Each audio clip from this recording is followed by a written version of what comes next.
Good morning. Myself Sunil Mantri and I can teach you chemistry subject and you are watching the Jagrati online classes. And let's we start the chemistry 11th class first chapter some basic concept of chemistry. तो आज जो अपन जो बच्चों इसमें बताएंगे basic chemistry का जो basic चीज़ है 11th में अपन क्या 9th-10th से पढ़े हुए हैं और 9th में 10th में जो बेसिक पढ़ा हो वो यहाँ कितना अपना यूज आ रहा है, तो वो सारी चीज़ें अपन इस क्लास में अपन क्लियर करेंगे। और फर्स्ट जो चैप्टर है ये एक मिक्स चैप्टर है। मिक्स कहने का मतलब क्या हो गया, उसमें काफ़ी छोटी छोटी चीज़ें ऐसी डाल दी है जो इनका अपने इस चैप्टर से कोई रिलेशन नहीं है, लेकिन अपन को फिर भी वो पढ़नी पड़ती है। तो ये इसमें जो भी टॉपिक्स अपन क्लियर करेंगे वो या तो सीरीज वाइज आता जाएगा, अगर मान लो सीरीज में कहीं ब्रेक डाउन आता है तो वो टॉपिक आगे पीछे पूरा कवर हो जाएगा आपको। मान लो कोई टॉपिक जो है फर्स्ट टॉपिक मैंने करवा दिया, अब उसके बाद में थर्ड टॉपिक हो रहा है, ऐसा नहीं एक बीच का सेकंड टॉपिक जो है आपको छूट जाएगा, वो आगे कहीं क्लियर आएगा। जो टॉपिक्स एक दूसरे से रिलेटेड हैं उस ऑर्डर में अपन चलते जाएंगे ताकि सारे टॉपिक्स इसके क्लियर कर लें। फर्स्ट चैप्टर से अपन स्टार्ट कर रहे हैं some basic concept of chemistry. तो देखो बच्चों, इस बेसिक कॉन्सेप्ट ऑफ केमिस्ट्री में सबसे पहले अपन को ये मालूम होना चाहिए कि भाई ये मैटर होता क्या है। तो ये क्लासिफिकेशन अपन क्लियर करते हैं यहाँ पे। मैटर कोई भी जो सब्सटेंस है या कोई भी एक ऐसा कंपाउंड है जो स्पेस ऑक्यूपाई करता है उसको अपन क्या नाम देते हैं, मैटर। अब मैटर को अपन कितने पार्ट में डिवाइड करेंगे, दो पार्ट में। कौन कौन सा पार्ट हो गया इसका, एक तो पार्ट हो गया मिक्सचर और सेकंड पार्ट जो हो गया प्योर सब्सटेंस। प्योर सब्सटेंस, तो ये इसके दो पार्ट हो गए, एक तो मिक्सचर हो सकता है मैटर या फिर क्या हो सकता है प्योर सब्सटेंस। अच्छा, मिक्सचर का भी दो पार्ट कर रखा अपन ने। कौन कौन सा पार्ट है इसका, फर्स्ट है होमोजीनियस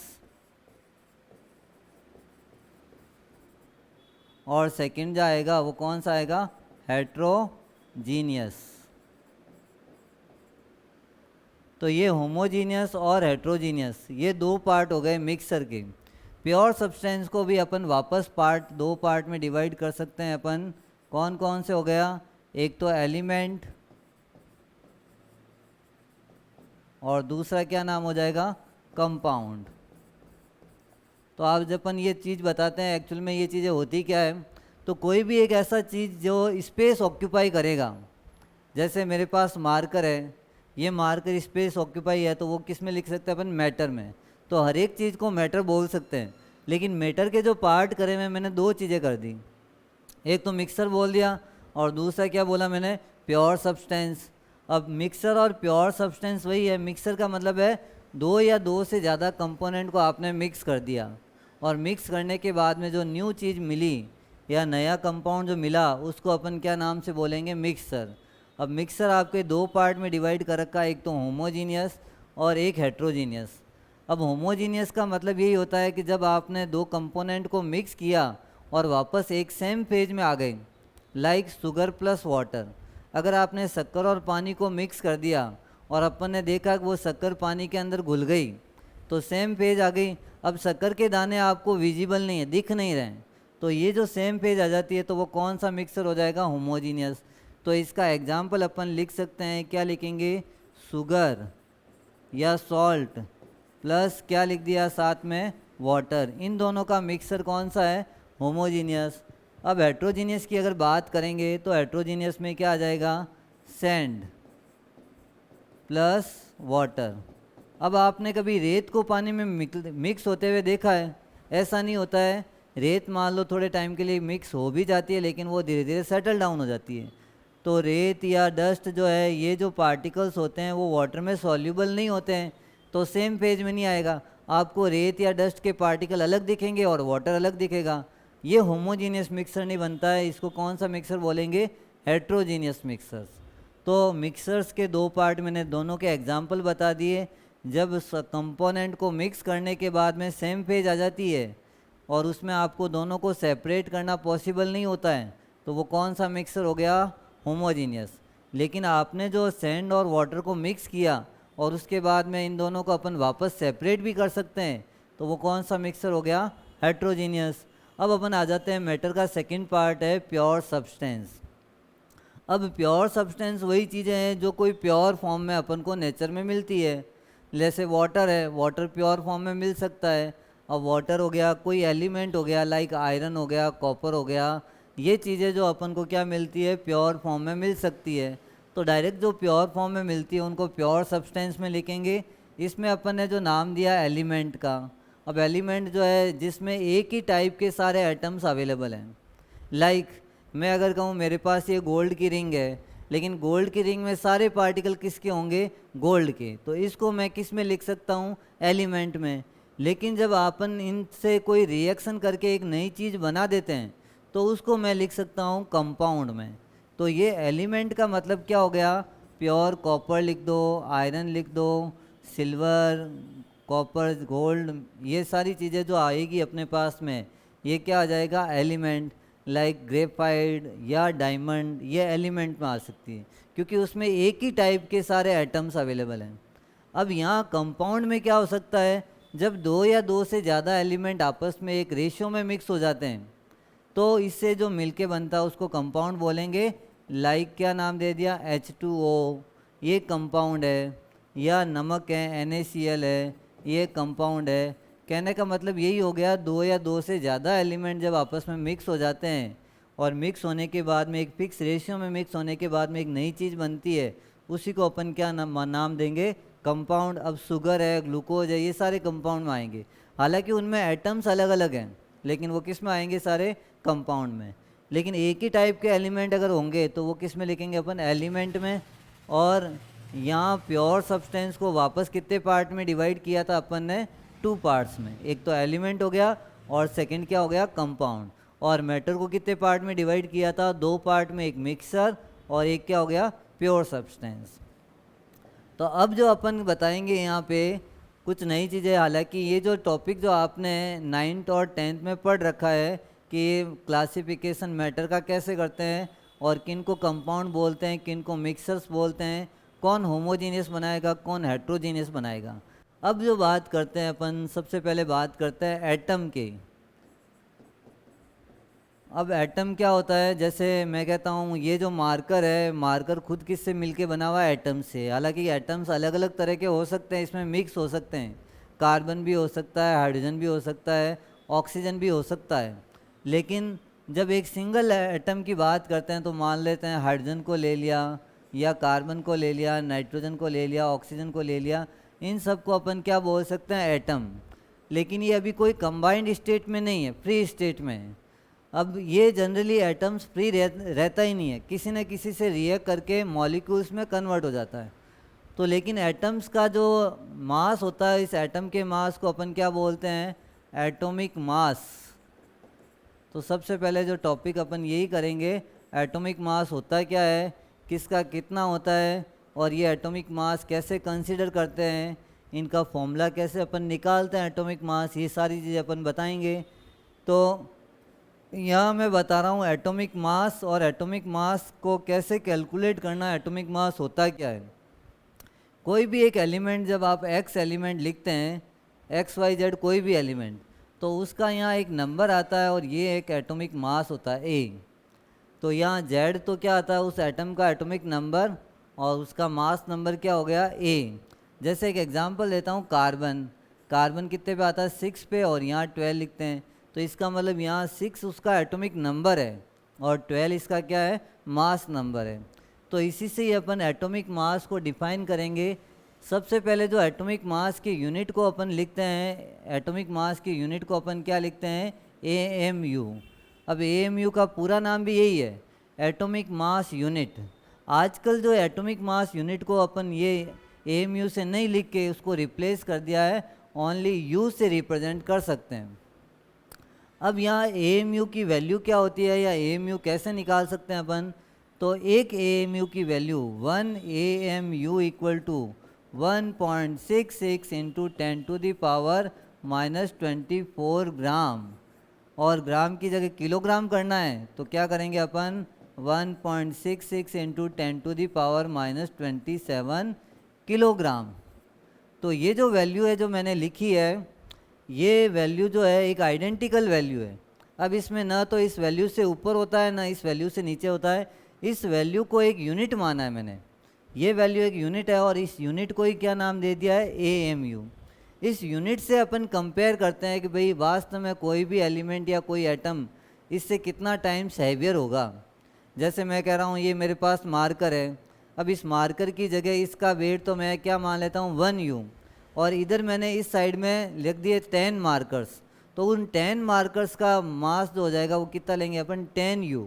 तो कंपेयर करके जो अपन मास निकालते हैं वही कौन सा मास निकलता है, एटॉमिक मास। एटॉमिक मास ऐसे नहीं निकाल सकते कि वेट कर दिया उसको तोल के निकाल दिया कि भाई इस एटम का मास इतना है, तो सिंपल तरीके से नहीं निकलता है, बहुत कॉम्प्लिकेटेड होता है एटॉमिक मास कैलकुलेट करना।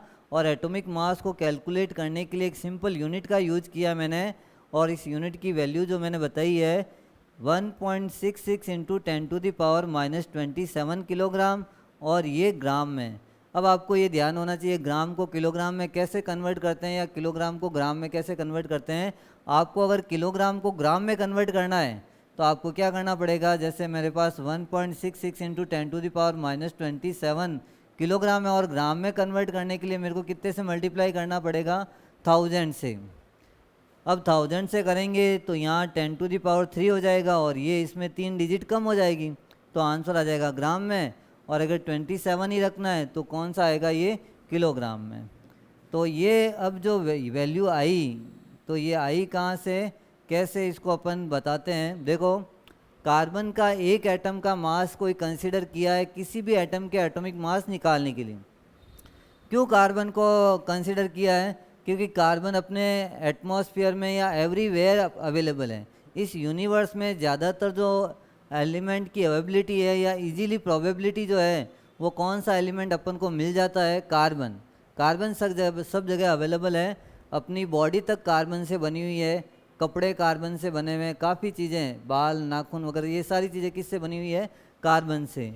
तो कार्बन को एक आइडेंटिकल एटम मानकर उसका मास अपन ने ले लिया। कार्बन के एक एटम का मास उसने अपन ने माना है 12U होगा, क्योंकि कार्बन का एटॉमिक मास कितना होता है 12। तो कार्बन के एक एटम का मास कितना हो गया 12U, और इस 12U का 1/12 पार्ट करते हैं, कितना करते हैं 1/12, तो 1/12 ऑफ 12, तो आंसर आ गया 1U। और 1U से जो एलिमेंट जितना टाइम्स हैवियर होगा वो उसका कौन सा मास आ जाएगा, एटॉमिक मास। तो कोई भी एलिमेंट कार्बन के एक एटम के 1/12 पार्ट से जितना टाइम्स हैवियर होता है उस एलिमेंट का वो क्या बन जाएगा, एटॉमिक मास। तो ये जो मास है इसको, इसी की यूनिट को अपन ने U से रिप्रेजेंट करना है, और U का मतलब होता है यूनिफाइड मास। और यूनिफाइड मास या AMU की वैल्यू जो कितनी होती है ये अपन ने यहाँ पे बता दिया। तो एक सिंपल चीज़ अपन ने अभी तक बताई है कि भाई यहाँ एटॉमिक मास कैसे कैलकुलेट करते हैं और कौन से एटम का यूज अपन ने किसी भी एलिमेंट का एटॉमिक मास निकालने के लिए किया है। तो कौन सा एलिमेंट यूज किया अपन ने, कार्बन का। कार्बन का इसलिए किया है कि कार्बन की अवेलेबिलिटी सब जगह है, इसकी प्रोबेबिलिटी एवरीवेयर है, और ये एलिमेंट जो है उसका एक आइसोटॉप्स है 12। कार्बन के आइसोटॉप्स में से भी 12 वाला आइसोटॉप्स यूज दिया। अब यहाँ एक वर्ड मैंने बोला है आइसोटॉप, तो अपन पहले इसको बता देते हैं ताकि ये कन्फ्यूजन नहीं हो गई। आइसोटॉप सर ने बीच में बोल दिया लेकिन कुछ मतलब तो बताया नहीं, तो आगे इस टॉपिक में यहाँ नेक्स्ट इसी में बताएंगे आइसोटॉप।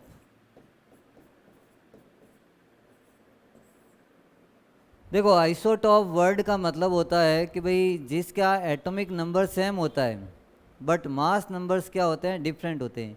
एक ही एलिमेंट के एटम्स होते हैं लेकिन atomic number same but mass number is different, that is known as isotope. अब कार्बन का जो आइसोटॉप्स है वो कौन कौन सा है, 12, 13 एंड 14 यू वाले। कार्बन के 3 आइसोटॉप्स नेचर में अवेलेबल हैं। कार्बन का यूँ तो जनरली ज़्यादा तो अमाउंट होता है, 99% कौन सा वाला है, 12 वाला। लेकिन कुछ जो आइसोटॉप्स होते हैं 13 और 14 भी अवेलेबल है, इसमें से एक रेडियो एक्टिव भी है।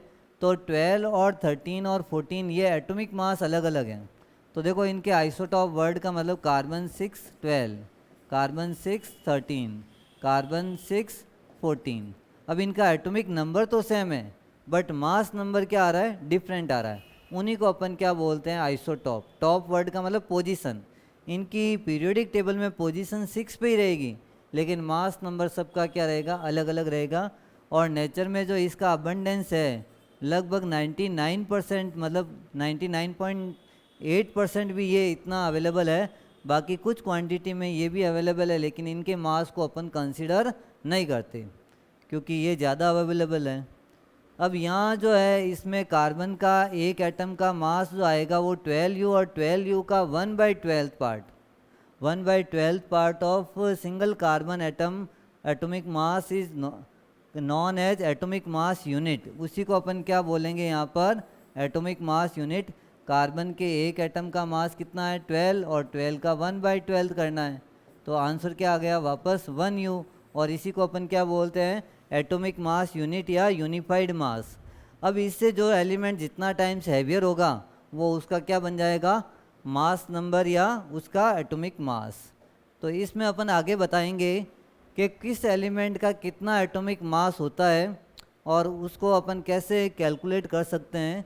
तो यहाँ मैं कुछ एलिमेंट का बताता हूँ, जैसे हाइड्रोजन का 1, अब 1.008 होता है, लेकिन अपन कंसीडर क्या करेंगे, ओनली 1, और 1 की यूनिट क्या लगा दी अपन ने, 1U। इसका भी अपन डेफिनेशन में यूज ले सकते हैं हाइड्रोजन का, लेकिन जनरली किसका लेते हैं, कार्बन की डेफिनेशन का ही यूज लेते हैं। अब हाइड्रोजन के बाद में हीलियम का अगर लिखेंगे तो कितना आता है, 4U, तो 4U हो गया। लिथियम का जब अपन कंसीडर करेंगे तो 7U। ऐसे कुछ एलिमेंट का है। कार्बन का करेंगे तो कितना आएगा, 12U कंसीडर करते हैं। 12.01 होता है, लेकिन 12 ही कंसीडर करते हैं। पॉइंट वाली वैल्यू को अपन कंसीडर नहीं करेंगे, आगे ये काम आएंगी सारी वैल्यूज़। तो कार्बन के बाद बोरॉन का ले सकते हैं, बोरॉन का 11U, बेरिलियम का 9U। इसके बाद में कार्बन के बाद में आ जाता है नाइट्रोजन, इसका 14U, ऑक्सीजन इसका 16U, और फिर फ्लोरीन का लगभग 19U, फ्लोरीन का 19U। इसके अलावा नियॉन का 20। कुछ और चीज़ें जो इम्पोर्टेंट है वही अपन को लिखनी है, 23U। कैल्शियम का लिखना है 40U, सल्फर का 32U, फॉस्फोरस का 31U, और इसके अलावा पोटेशियम का 39U। और इसके अलावा सल्फर हो गया, कैल्शियम हो गया, फॉस्फोरस हो गया। आयरन का एक और लिख देते हैं, ये भी काम आएगा। आयरन का हो जाता है 56U। तो ये अभी जो मैंने लिखवाए हैं ये सारे आगे काम आएंगे, यही इम्पोर्टेंट है। इसके अलावा मान लो कभी कोई क्वेश्चन आ जाता है कि इनका एटॉमिक मास कितना होगा, तो साथ में आपको वैल्यू गिवन होगी क्वेश्चन के साथ।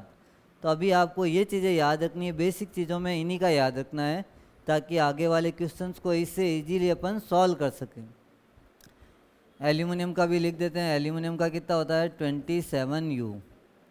तो ये इनके एटॉमिक मास है, और इन एटॉमिक मास का यूज अपन करेंगे आगे, तो ये वैल्यू आपको ध्यान रखनी है। इसके बाद जो अब अपन बताएंगे कि भाई एटम्स और एटम्स जब कंबाइंड होते हैं तो क्या चीज़ बनता है, molecules, like atoms and atoms, oxygen plus oxygen. अब ये दोनों मिलके क्या बना सकता है, O2। अब ये तो दोनों एटम हैं, लेकिन एटम और एटम जब आपस में कंबाइंड होते हैं या एक कोवलेंट बॉन्ड के थ्रू अटैच होते हैं तो कौन सा फॉर्म करते हैं, ये मॉलिक्यूल्स। और मॉलिक्यूल्स कौन सा बना, ये O2। अब ज़रूरी नहीं है दोनों एटम मॉलिक्यूल में सेम हो, कैसे हो सकता है, कार्बन प्लस ऑक्सीजन दोनों ले लिए। अब कार्बन और ऑक्सीजन मिलके जब बनाते हैं तो कौन सी चीज़ बनाएंगे, CO2। अब CO2 एक मॉलिक्यूल है, लेकिन कार्बन और ऑक्सीजन ये दोनों क्या थे, एटम से, ये एक मॉलिक्यूल के फॉर्म में लिखा मैंने। अब कार्बन अगर 4 हाइड्रोजन एटम के साथ मिल जाता है तो एक मॉलिक्यूल बनता है CH4, मीथेन बोलते हैं इसको।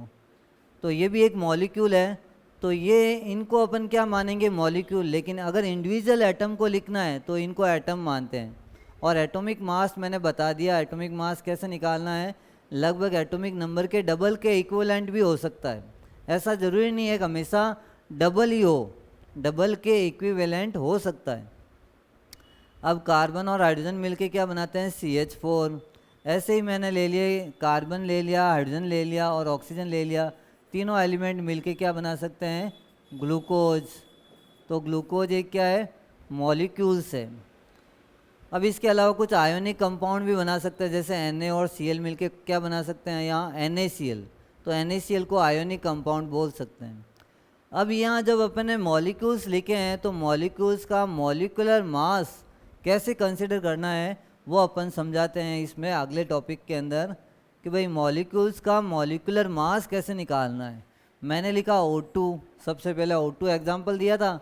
अब O2 का मॉलिक्यूलर मास कैसे निकालेंगे, एक ऑक्सीजन का एटॉमिक मास मैंने बताया था, जो टॉपिक अपन कर रहे हैं यहाँ पे,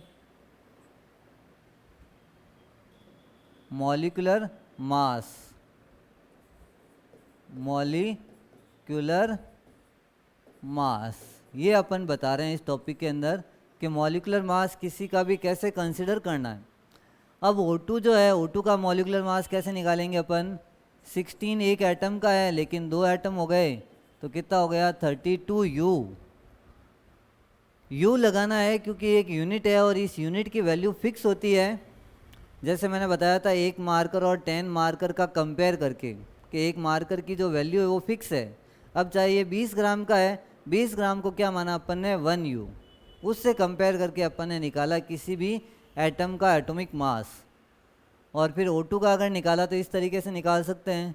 अगर आपको पूछे कि भाई CH4 मीथेन का निकालो तो कैसे निकालेंगे, कार्बन के एक एटम का मास कितना होता है, 12U, प्लस 1 होता है हाइड्रोजन का, लेकिन 4 हाइड्रोजन है, तो 12 + 4 इक्वल टू कितना आ जाएगा, 16U। तो ये 16U जो मॉलिक्यूलर मास आएगा वो किसका आएगा मेरे पास, मीथेन का। अब नेक्स्ट एक और कंसीडर करते हैं अपन, CO2 का, कार्बन डाइऑक्साइड का। कार्बन का एटॉमिक मास कितना है, 12, प्लस ऑक्सीजन का 16 × 2, 12 + 32 इक्वल टू कितना आ गया, 44, और इसकी यूनिट क्या लगाएंगे अपन, U। तो ये 44U जो है ये किसका मॉलिक्यूलर मास हो गया, CO2 का। ऐसे ही अपन 3-4 और कंसिडर करेंगे, फिर अपन नए चीज़ बताएंगे इसमें। यहाँ मैं ले लेता हूँ एक फॉर्मूला, ग्लूकोज। अब ग्लूकोज का मॉलिक्यूलर मास कैसे कंसिडर करेंगे, पहले यहाँ ध्यान दो, कार्बन के 6 एटम, हाइड्रोजन के 12 एटम्स एंड ऑक्सीजन के 6 एटम्स, इनका मास अपन को निकालना है। कार्बन का एक एटम का मास कितना होता है, 12, और मेरे पास है कितने, 6, 12 6 जा। फिर यहाँ ले लिया 1 हाइड्रोजन का और 1 × 12 एटम्स प्लस 16 ले लिया और इंटू 6, तो 12 6 जा हो गया 72, प्लस 1 12 जा 12, प्लस 16 6 जा 96। अब इन तीनों को ऐड करेंगे अपन, तो तीनों को ऐड करने के बाद मेरे पास आंसर आ गया 180U। तो ये जो मॉलिक्यूलर मास आया है वो किसका आया है, ग्लूकोज का मॉलिक्यूलर मास 180U लेना है आपको। और CO2 का कितना लेना है, 44, मीथेन का 16, O2 का कितना लेना है यहाँ पे, 32। तो ये मॉलिक्यूलर मास अपन इस तरीके से निकालते हैं। कुछ 1-2 टॉपिक्स में और कर लेते हैं, नेक्स्ट फिर देखते हैं अपन। अब सुक्रोज का अगर पूछे आपको, सुक्रोज का फॉर्मूला होता है C12H22O11, और एक अमोनिया का, अमोनिया और एक H2SO4 का। ये कंसिडर करके बताते हैं ताकि ये आपको क्लियर हो जाए टॉपिक को, कोई भी मॉलिक्यूल का मॉलिक्यूलर मास जो है वो किस टाइप से कंसिडर कर सकते हैं। तो यहाँ मैं सुक्रोज की बात करता हूँ। सुक्रोज का मॉलिक्यूलर मास कैसे निकालेंगे, तो कार्बन का 12 इंटू खुद कितने कार्बन है अपने पास, 12, तो यहाँ 12 × 12, दो डिफरेंट एलिमेंट के बीच में प्लस का साइन यूज़ करना है, पॉजिटिव, तो ये प्लस लगा दिया अलग अलग के लिए। अब हाइड्रोजन का एक एटम का मास कितना होता है, 1, तो 1 × 22 प्लस अब ऑक्सीजन का एक एटम का मास कितना है 16 इंटू 11। तो ये जब मास कंसिडर करेंगे अपन 12 जा, तो 12 जा मेरे पास आंसर आ रहा है 144 प्लस 22 प्लस 16 11 जा हो गया 176। अब इन तीनों को जब ऐड करते हैं अपन तो आंसर आ जाता है 342। और यूनिट में क्या लगाएंगे यू एक खुद यूनिट है, इसका यूज करना अपन को हर जगह यूनिट लगानी ज़रूरी है। कहीं पे भी अगर यूनिट नहीं लगाते हैं तो फिर अब वो वैल्यू लिखने से कोई उसका आंसर करेक्ट नहीं होता है। तो यूनिट जहाँ पे भी है वहाँ लगानी है आपको। तो ये जो मैंने मास कंसिडर किया मॉलिक्यूलर मास, तो ये किसका किया अभी तक सुक्रोज का। और ये सुक्रोज का फॉर्मूला क्या है C12H22O11। अब मैंने अगला मास किसका कंसिडर करना है अमोनिया, और अमोनिया का फॉर्मूला क्या होता है NH3। अब यहाँ N जो है नाइट्रोजन का मास कितना बताया मैंने 14, लेकिन 14 इंटू 1 करेंगे तो भी कितना आएगा 14 ही आएगा। प्लस हाइड्रोजन कितना है 3, तो प्लस में आप साइन लगा दो 3 का, टोटल मास आ गया इसका 17U।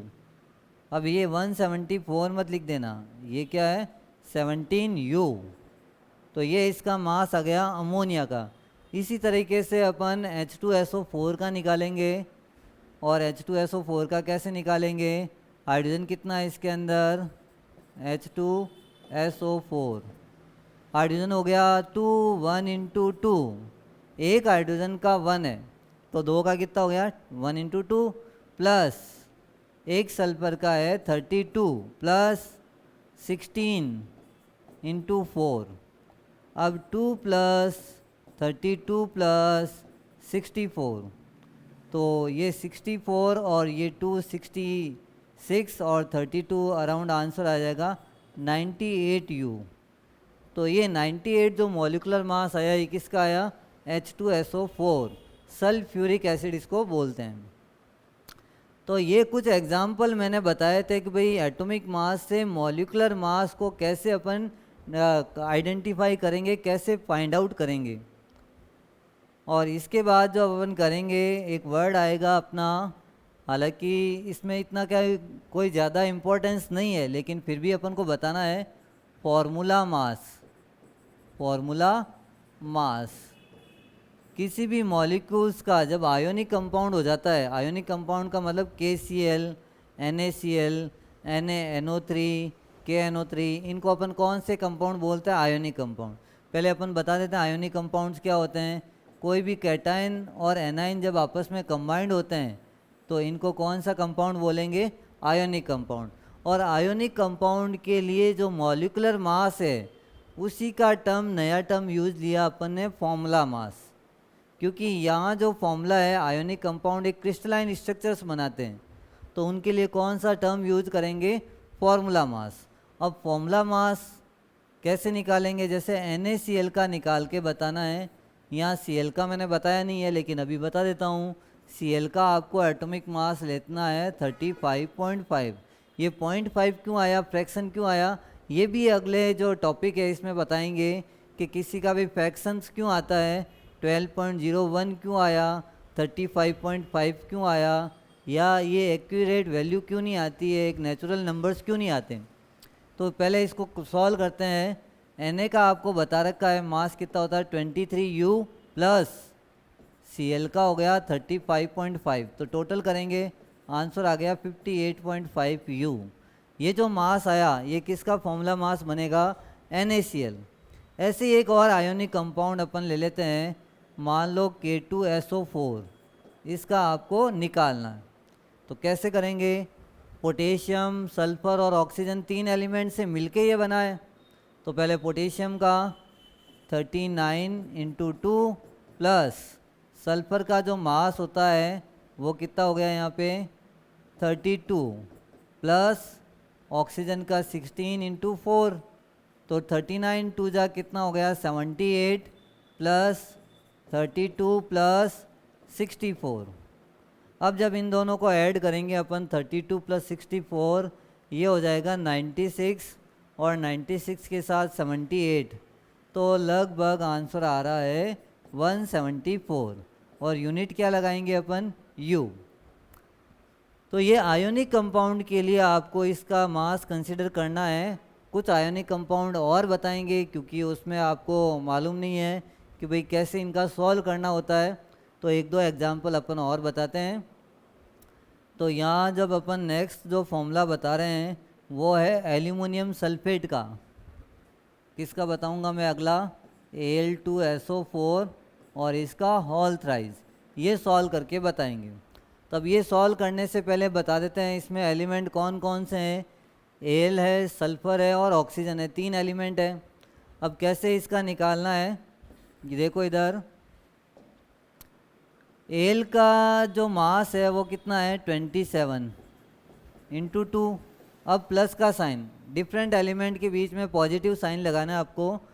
अब ब्रैकेट को सॉल्व करना पड़ेगा और ब्रैकेट को सॉल्व करने के बाद 3 से मल्टीप्लाई करना है।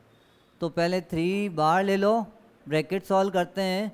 32 प्लस 16 इंटू 4, ये सॉल्व करना है। तो कर लिया ये सॉल्व, देखो 54 आया इसका, प्लस 3 तो यही है, ब्रैकेट सॉल्व करते हैं। 16 4 जा 64 प्लस 32 96, तो 3 को 96 से मल्टीप्लाई करना पड़ेगा। तो 54 प्लस इन दोनों को मल्टीप्लाई करते हैं तो आंसर आ रहा है 288 और जब ऐड करते हैं तो आंसर आ रहा है 342 और इसकी यूनिट क्या लग जाएगी U। तो ये है। अब कुछ आयोनिक कंपाउंड जो होते हैं उसमें क्रिस्टलाइन वाटर भी अवेलेबल होता है। क्रिस्टलाइन वाटर का मतलब है लाइक आप एलम ले लो, फिटकरी लेते हैं, फिटकरी को जब गर्म करते हैं तो उसमें से वाटर या मॉइस्चर बाहर निकलता है। वो जो वाटर या मॉइस्चर बाहर निकलता है वो क्रिस्टलाइन वाटर है। उसके लिए अपन को अगर मान लो फॉर्मूले में ही वाटर लिखा हुआ है CaSO4.2H2O, जिप्सम का ये फॉर्मूला है। अब इसका मास कैसे कंसिडर करना है, यहाँ पीछे 2H2O की वैल्यू कैसे निकालनी है, तो पहले तो ये पूरा सॉल्व करते हैं। CaSO4 को calcium 40 plus sulphur 32 plus 16 into 4, इसमें तो यहाँ तक सॉल्व हुआ। अब वाटर का जो है आपको याद रखना है H2O का मॉलिकुलर मास H2 है, तो 2 हो गया, प्लस 2 इंटू H2O को सॉल्व कर लो, 2 प्लस 16, 2 तो हो गया H2 का और 16 हो गया O का।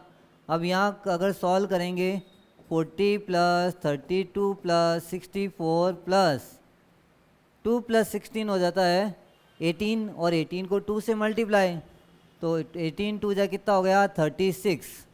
अब यहाँ जब ऐड करेंगे 64 को 36 के साथ करेंगे तो 100 तो यही हो गया, 100 प्लस ये 72, तो कितना आंसर आ रहा है वहाँ यहाँ पे 172U। तो इस टाइप से अपन किसी का भी एक मास जो है मॉलिकुलर और फॉर्मूला मास कंसीडर कर सकते हैं।